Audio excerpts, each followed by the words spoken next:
sometimes coaching is about pushing buttons, trying to push buttons to motivate players, and obviously Antonio had some things to say after Sunday, and maybe that was to push some buttons. But are you curious to see how this team responds to kind of that challenge of what Antonio said on Sunday?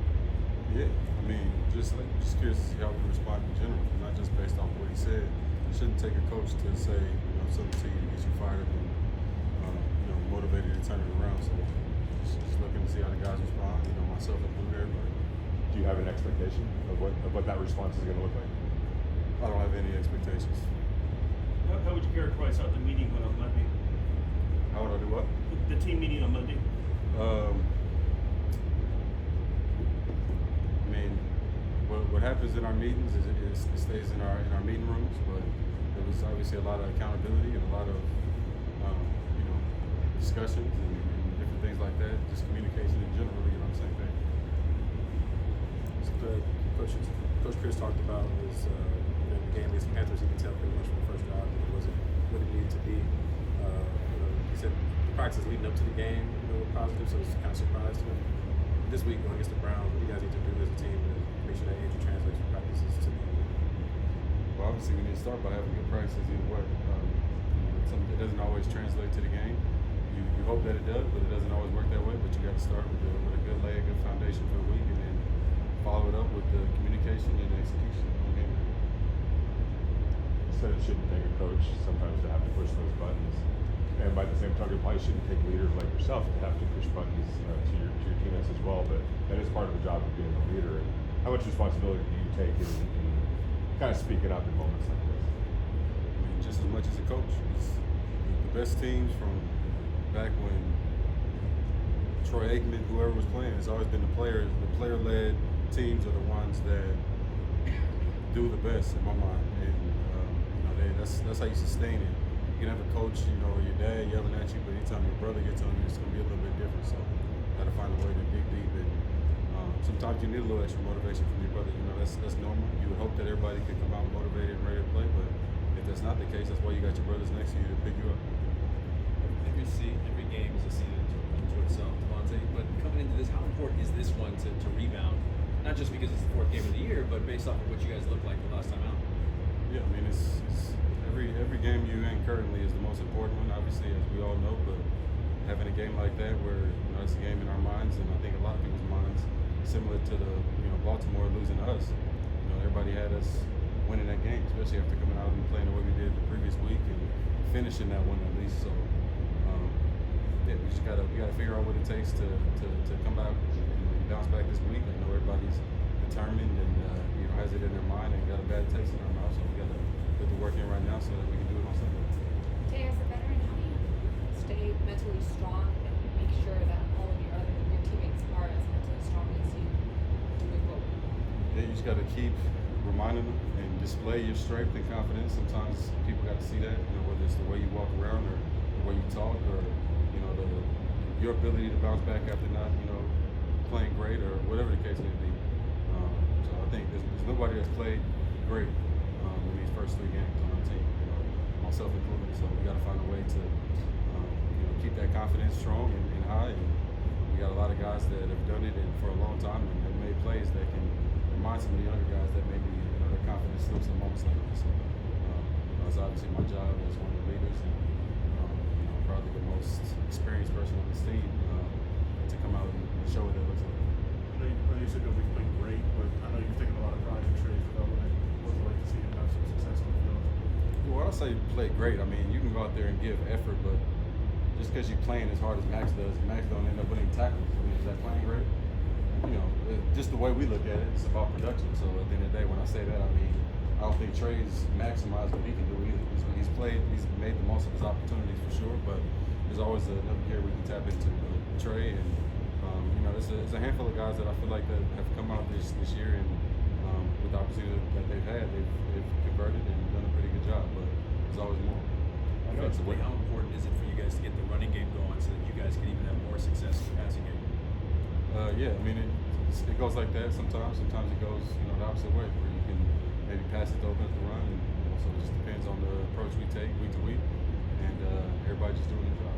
That balance that you guys are still searching for then? Yeah, I mean, balance schmaltz. I'm not like balance is, in my opinion. No, I'm not even gonna. Never mind.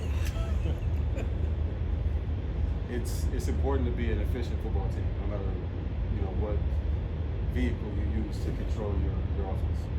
I know it's too early to start looking at the standings, and I'm not necessarily saying this as an applies to you guys, but when you do look at the standings, you see like there's just a lot of teams that are 0-3, 1-2. There's very few teams that are just decidedly dominating right now. Yeah. Has that been the case throughout your career, or do you feel like it's gotten a little bit, the parity has gotten a little bit closer as the years have gone? Well, I don't know if it's just the years have gone, but it's definitely, you've seen a lot of difference over the course of each season. I think it kind of changes. I can't remember what year it is, but probably like somewhere toward the middle of my 11, that I think it was like 6 teams undefeated through like the first 6 games or something like that. It was, maybe even like 4 years ago or something like that. But, so you have some of that, but then you have years like this where, and that don't mean that a team that's 1-2 right now can't end up, with 13 wins at the end of the year. It's all about how you do in that game and, taking advantage of every opportunity. That's why we don't want to do this, so we don't have to make up. I feel like I've said that 100 times now, but that's why we want to come out a little stronger and quicker so we can build up a little bit of a cushion. Davante, last week it seemed like a lot of the third down passes were thrown short of the sticks. We asked AP about it. He said it was an execution issue. I know it's not a Davante Adams issue, but how do you think you guys can fix that? Fix throwing short of the sticks in third down conversions, really. Versus you're saying doing corrected, meaning throw past the yes, sticks? sir. Well, I mean, that's not the name of the game is get the first down. So sometimes it's going to be put the ball in Tay's hand and see if he can go get a few extras. So, it's not necessarily going to be on the call every time.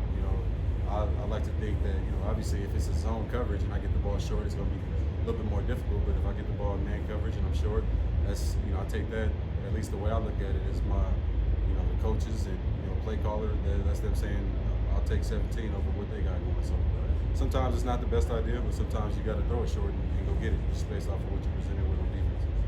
Tay, obviously you don't want a game like Sunday ever, but having it so early on in the season, is that kind of like a kind of like a reset, or more so like just having an opportunity to see more of the mistakes that you can correct?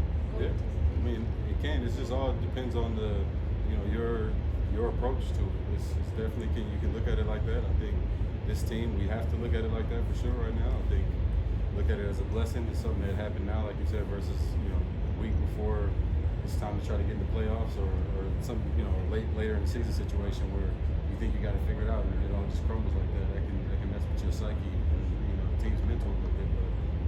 But yeah, I think right now it's something we can use to snap back out of it, similar to the Vikings and then turn around to the Chargers game last year. And I'm not saying we're putting up 60, but that's the mindset is to come out hot and make the corrections that we didn't do last week. And 60 is the goal. I mean, 100 is the goal.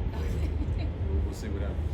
Antonio Pierce called Myles Garrett scary in the game record. Just when you see him and what he can do to an offense, what are your thoughts on it? I mean, he's a Hall of Fame player. I mean, he'll be in the Hall of Fame. So that's I'm not even it is what it is. I mean, he's one of the best to do it at his position. He's the most like Max Crosby that I've seen as far as play style and effort and ability, bendiness and motor, all of that stuff. So he's got it all. I think he should have been playing in the 80s, honestly, but he's a great player. So he's somebody that you definitely got to take note for and know where he's at on the field at all times. Davante, scoring's kind of down in the league so far through the season, and numbers in the passing game are down too. Anything you're seeing in your games or just league wide that why that is early on? Everybody's just trying to figure it out.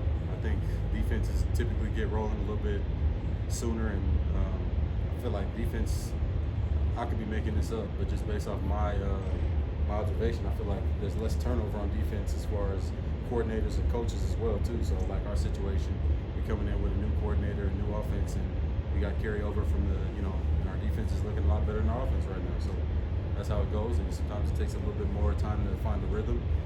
It's harder to move it than stop it, and, as far as my experience. So we just got to figure out what we got to do and hopefully be on the other side of that. Sure, I know who you're going to say is going to win the game. What's your prediction? UNLV, Fresno State this weekend. What's your prediction? that's where I'm worried. I got my boys, man. I'm hoping that I can go check it out and go watch them and support them out there. But I got my dogs. I don't know about the score, but we just got to get it done. Still have your quarterback? Do I still have my quarterback? Fresno State. UNLV lost theirs. Oh, is that was a thing? Put the team last night. Oh, I didn't know that. Anyways. We got our I guess we got the one up on you right now. Okay. Thank you.